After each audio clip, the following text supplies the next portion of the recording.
June 23, 1941. Near the Lithuanian town of Raseiniai, the second day of Operation Barbarossa. The morning sun burns through a thin veil of smoke, revealing fields torn open by shell craters and half-buried wrecks of Soviet armor. A German panzer officer, Oberleutnant Wilhelm Kerscher, lifts his binoculars toward a tree line where dust plumes churn upward. He expects stragglers, poorly armed light tanks, maybe the flimsy BT-7s his briefing had promised. Instead, he sees a new shape breaking through the haze, squared edges of sloped steel, a long gun that does not belong to the old models. And then something he has never witnessed before.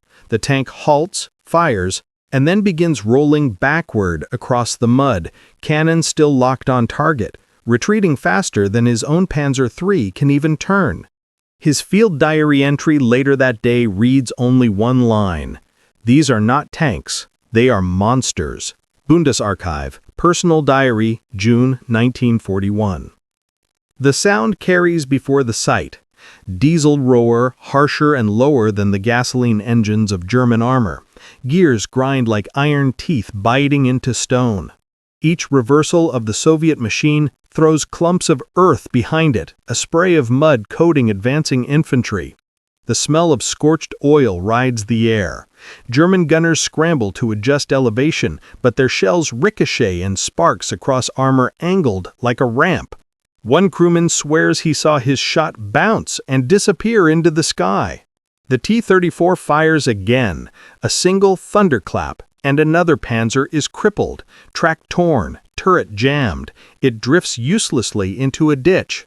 What unnerves the soldiers most is not just the firepower. It is that the enemy vehicle glides backward, retreating as if time itself had reversed. The battlefield rhythm is broken. German doctrine assumes a duel means advance, then withdrawal. Here the Soviet tank fights while retreating, and that breaks the gear-tooth logic of their pursuit. Numbers strip away illusions faster than words. A single German panzer division on the march into Soviet territory consumed over 60,000 liters of fuel per day, a logistical line stretching across poor roads and horse-drawn wagons. Each resupply convoy required escorts, maintenance, spare tires, spare barrels. Now imagine that fragile line being stalled not by massed fortresses, but by mobile tanks that could reposition within minutes. The Soviets had roughly 22 mechanized corps at the outbreak, paper-strength 1,000 tanks each, though many were obsolete.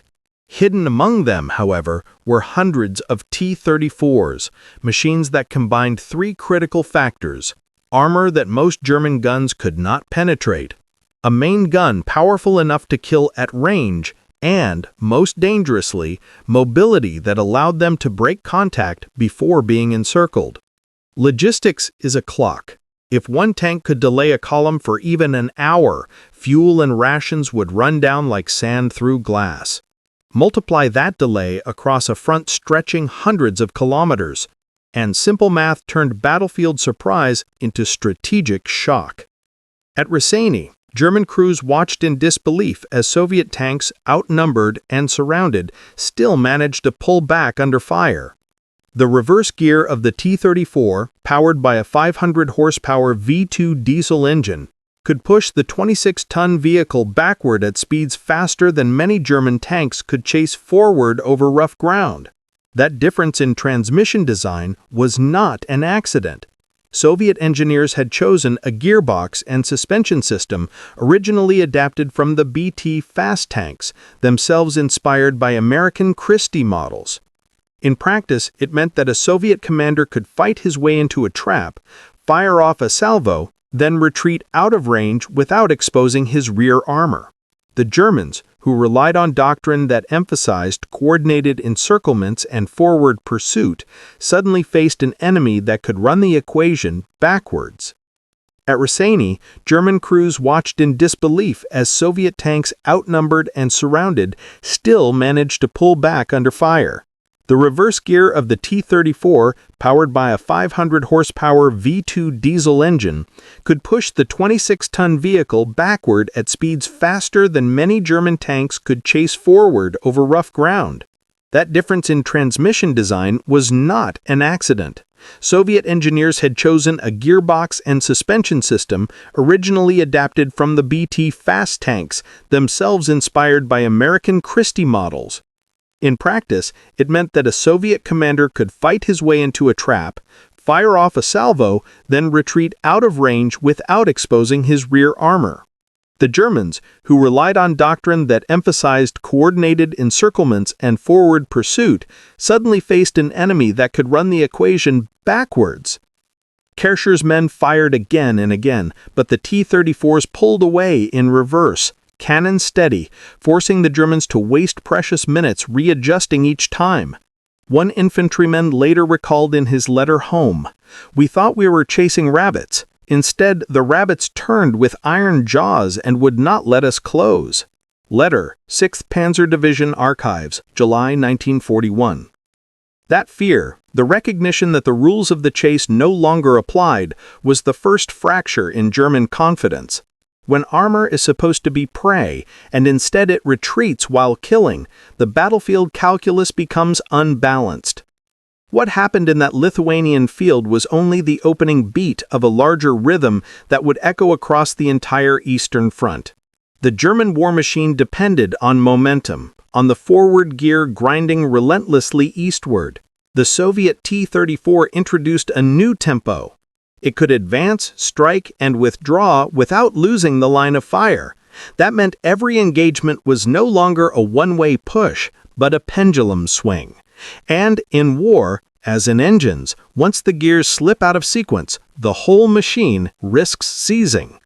The maps spread across the German headquarters table in June 1941 told a neat story of conquest. Arrows cut eastward, divisions advancing on a strict timetable, supply lines drawn in straight black lines across the Soviet Union's endless plain. But those neat arrows were built on faulty intelligence. For years, German assessments underestimated Soviet armor. Reports from the Spanish Civil War had described weak BT tanks and clumsy T-26s that burned easily under 37mm fire. Analysts concluded the Red Army was vast but outdated, its machines thin-skinned, and its crews poorly trained. In Berlin, planners expected to smash through hundreds of light tanks, not to meet a new breed of armored beast. They did not know that Soviet factories, some already relocated east of the Urals, had been churning out prototypes with welded sloped armor and thick diesel engines. By the time German boots crossed the border, those prototypes had multiplied into entire battalions. Inside those factories, the tempo was brutal. At Kharkov, workers slept beside the assembly lines. Sparks from welders lit the cavernous halls day and night. Blueprints had been simplified to speed production. Rounded turrets gave way to cast molds that could be poured faster. Tracks were built thicker, suspensions stronger. The Soviet state stripped steel from civilian projects, diverted copper and rubber, and poured it all into T-34 production. Even after evacuations eastward in 1941, when entire plants were dismantled and shipped to the Urals by rail, the machines kept coming. Every delay the Germans suffered gave Soviet industry another week to set up shop deeper inside the country. By December, those factories would be producing hundreds of tanks per month, each a counterweight to the German timetable. The Germans thought they had destroyed Soviet capacity by taking Western cities. In reality, the heart of Soviet industry was still pumping east of the Volga. The machine itself told the story of Soviet priorities. The T-34 weighed roughly 26 tons, yet its 500-horsepower V2 diesel engine propelled it across rough ground at nearly 50 kilometers per hour. Its Christie suspension allowed long travel on its tracks, giving it the ability to cross ditches, swamps, and frozen ground where German panzers often bogged down. The gearbox offered a reverse speed that shocked German crews. It could back away at almost 12 kilometers per hour, faster than many German tanks could advance across uneven terrain. Its main gun, a 76.2 mm L-11, or later F-34, could penetrate German armor at ranges over 1,000 meters. Front armor sloped at 60 degrees meant incoming fire deflected upward instead of punching through. German Panzer IIIs with 37 mm guns were virtually useless against it, and even Panzer IVs with short-barreled 75 mm struggled at medium range. The tank's profile was low, making it difficult to spot at distance. For every weakness it had, cramped crew space, poor radios, its strengths in armor, firepower, and mobility far outweighed them. By contrast, the German panzer divisions that stormed into Soviet territory in 1941 were equipped mainly with Panzer IIIs, some Panzer IVs, and a handful of Czech-built tanks pressed into service. The 88 mm anti-aircraft gun could kill a T-34, but it was cumbersome, requiring setup and vulnerable to counterattack. Dive bombers could strike, but they needed clear weather and air superiority. In straight duels, German tankers realized quickly that they were outclassed. Production numbers underlined the problem. Germany built around 5,200 Panzer IIIs across the war, while the Soviet Union would produce over 57,000 T-34s in multiple variants. For every German upgrade, the Soviets answered with scale. War, like machinery, is about throughput, and the Soviet line was running hotter, faster, and longer. The first real contact made the paper calculations flesh. Near the town of Brody in western Ukraine, June 1941, German armored units advanced expecting light opposition. Instead, they collided with a Soviet counterattack involving over 3,000 tanks, among them the T-34. German officers recalled shells bouncing on Soviet armor and the unnerving sight of tanks firing on the move, then sliding into cover. One Soviet unit positioned itself in a shallow depression, firing uphill, then slipping backward into defilade, reversing into safety before German gunners could zero their sights. German infantry reported entire platoons pinned down by a handful of machines that appeared and vanished like ghosts. Every attempt to flank was countered by a T-34 simply backing into another firing position. The sensory overload was unforgettable. Tracks tearing soil apart, steel shrieking under impact, machine gun fire rattling off impenetrable armor. German tankers shouted coordinates over radios, but half the time their shells sparked uselessly off the T-34's sloped hull. One panzer commander later admitted in an after-action report, "We are compelled to use our artillery at close range. Our tank guns are powerless." That was the moment confidence cracked. If a weapon system cannot be beaten head-on, doctrine collapses. A new equation had to be written, and until it was, every encounter felt like striking steel with bare hands. At Brody and in countless smaller clashes, the Germans learned that momentum could be broken by a machine they had not planned for. And in war, every broken timetable is a wound that bleeds fuel, time, and men. The T-34 was not just a tank, it was a wrench thrown into the gears of blitzkrieg itself. The shock of first contact did not paralyze the Wehrmacht for long. German doctrine thrived on adaptation. Within weeks of Barbarossa's opening, commanders shifted tactics. Where tank guns failed, they pulled in 88 mm flak guns, weapons designed to tear aircraft from the sky, but equally capable of piercing Soviet armor at over 1,500 meters. These were deployed in ambush positions, hidden along tree lines, waiting for the silhouette of a T-34 to crest a ridge. Stuka dive bombers were redirected from rail yards to armored columns, shrieking down at Soviet formations with sirens designed to sap morale.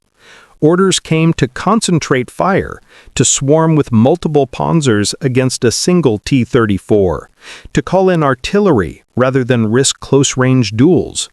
The Germans also rushed upgrades into production, longer-barreled Panzer IVs with the KWK-40 gun capable of killing a T-34 frontally by late 1942. Engineers sketched out blueprints for entirely new beasts, the Panther and Tiger, machines built specifically to counter the Soviet tank's threat. Adaptation was immediate, but it came at a cost: time, material, and the loss of Blitzkrieg's clean momentum. Yet, while German officers adjusted tactics, the men inside the tanks endured a different reality. Technology has limits, and so do human bodies. Soviet crews fought inside metal coffins. Ventilation was poor, smoke filled the cabin after every shot, and temperatures soared. Vision slits gave narrow fields. Many crews relied on hatches cracked open, exposing them to snipers and shrapnel. Radios were rare. Often only the commander's tank had one, forcing units to rely on flags and hand signals in the chaos of combat. Ammunition storage was primitive.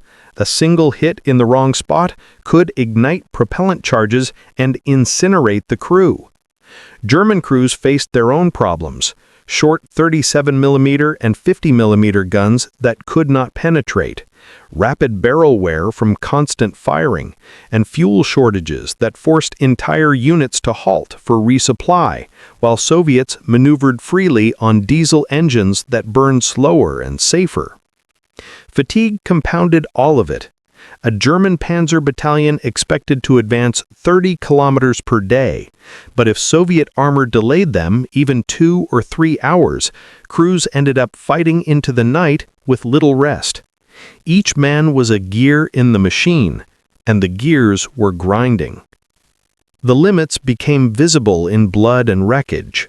By late June near Ryazan, one of the most infamous setbacks unfolded. A single Soviet KV-2 heavy tank, supported by scattered T-34s, held a crossroads against the 6th Panzer Division for over a day. German shells bounced harmlessly off its thick armor. Attempts to bypass failed because the monster sat astride the supply route. Trucks loaded with fuel and ammunition burned under its fire. Every attempt to disable it cost time and men. Finally, engineers crept close under darkness and planted explosive charges. Even then, the tank required multiple hits and point-blank 88mm fire before it stopped moving. The psychological impact spread wider than the battlefield. German reports circulated with urgency. The Red Army possessed machines that were not supposed to exist. In the same days at Brody, Soviet counterattacks with hundreds of T-34s blunted German armored thrusts. Though poorly coordinated and often unsupported by infantry, these formations still inflicted heavy losses. German accounts from the battle describe an unnerving rhythm: a T-34 advancing head-on, shrugging off fire, then slipping backward into cover before returning again. The inability to trap or finish them outright bled momentum. For an army trained on encirclement, every failed trap was a broken doctrine. The gears of Blitzkrieg, once thought flawless, slipped. Fuel convoys ran late. Infantry formations outran their support. And every day the timetable faltered, Soviet industry deeper east gained another 24 hours to assemble more tanks. One Panzer officer wrote in his July 1941 report, "We are not fighting machines, but an idea. It is as though every time we close, the enemy has already withdrawn, firing as he goes. We have no answer except heavier guns."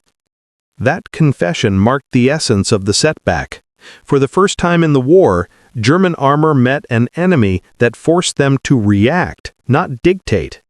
Blitzkrieg thrived on initiative, but against the T-34, initiative belonged to the defender who could fight while retreating. It was as if the gearbox of war itself had jammed in reverse. Improvisation was the lifeblood of survival on the Eastern Front. Soviet engineers, faced with catastrophic early losses, refused to slow production. Instead, they simplified. Factories eliminated unnecessary components, standardized parts, and welded armor plates at steeper angles to conserve steel while increasing protection. Assembly times fell from weeks to days. By 1942, some plants produced 1,200 T-34s in a single month, despite operating under air raid threats and constant shortages. Crews improvised in the field as well. Lacking radios, they used prearranged signals. 3 turret turns meant retreat. 2 shots fired meant reposition. In frozen landscapes, Soviet mechanics poured gasoline on engines overnight to prevent diesel from congealing. German soldiers, watching these machines roll back into battle after makeshift repairs, called them steel cockroaches, pests that survived anything. The Germans improvised too. They brought in the Pak-40, a 75mm anti-tank gun specifically designed to deal with the T-34. They fielded magnetic mines, issued hollow charge weapons to infantry, and trained assault teams to swarm Soviet tanks with grenades. But none of these solutions came cheaply. Every new gun required tungsten, copper, and chromium, resources already stretched thin. By 1943, Germany was extracting church bells and repurposing industrial scrap to feed the demand for alloys. The Soviet advantage was scale. They could accept losses and replace them faster than Germany could innovate. War, like machinery, was a contest of endurance. The Soviets had a gearbox that could run on crude oil, rough labor, and sheer mass production, while Germany's precision machine demanded rare metals and perfect timing. The clash of these philosophies reached its breaking point in July 1943 at Kursk. The largest tank battle in history unfolded across the steppes, with over 6,000 armored vehicles engaged. German Tigers and Panthers spearheaded the assault, their long 88 and 75mm guns finally capable of killing T-34s at range. Soviet defenses, however, ran in depth. Belts of mines, anti-tank ditches, concealed artillery, and massed reserves. When the German spearheads broke through the first lines, waves of T-34s counterattacked. Crews used reverse ambush tactics perfected over 2 years. Fire, withdraw in reverse, reposition, strike again. Dust clouds hung over the battlefield, obscuring ranges. German optics were precise, but useless in the haze. Soviet commanders committed reserves in waves, sometimes launching 300 tanks at once. One after-action report from the 1st SS Panzer Corps noted bitterly, "For every tank we destroy, another appears from behind the smoke. They come not singly, but in herds." The sensory overload of Kursk was unlike anything before. Steel clashed like anvils, engines screamed under maximum throttle. T-34s rammed German Panthers head-on, sacrificing themselves to jam turrets or snap tracks. Others retreated in reverse down slopes, firing until the last shell, before being replaced by fresh machines rolling up behind them. German crews, trapped in minefields and choked by dust, found their technological edge negated by sheer Soviet numbers and mobility.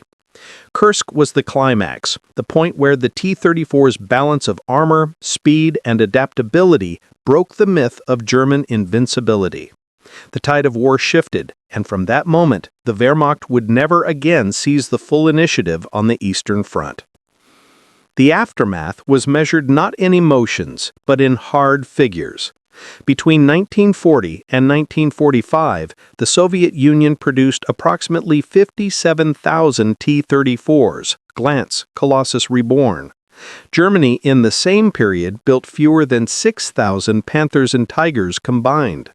Losses on both sides were staggering. Tens of thousands of tanks destroyed, thousands of crews killed. But the Soviet industrial machine could replace its armor in weeks, while Germany struggled for months. By 1944, Soviet factories east of the Urals turned out a new T-34 every 24 hours per assembly line. For every German attempt at precision engineering, the Soviets answered with scale and speed. In warfare, the side that can replace its gears fastest keeps the engine turning. By the time Soviet forces rolled into Berlin in 1945, T-34s were everywhere, on the streets, in the suburbs, across the plains of Central Europe. For German soldiers, the memory of that first shock in 1941 never faded. A tank that could not only survive their fire, but back away faster than they could chase forward. It was more than a tactical surprise. It was the symbol of a war machine built for endurance. The final lesson was simple, as cold as the numbers. In the struggle between design perfection and industrial momentum, momentum wins.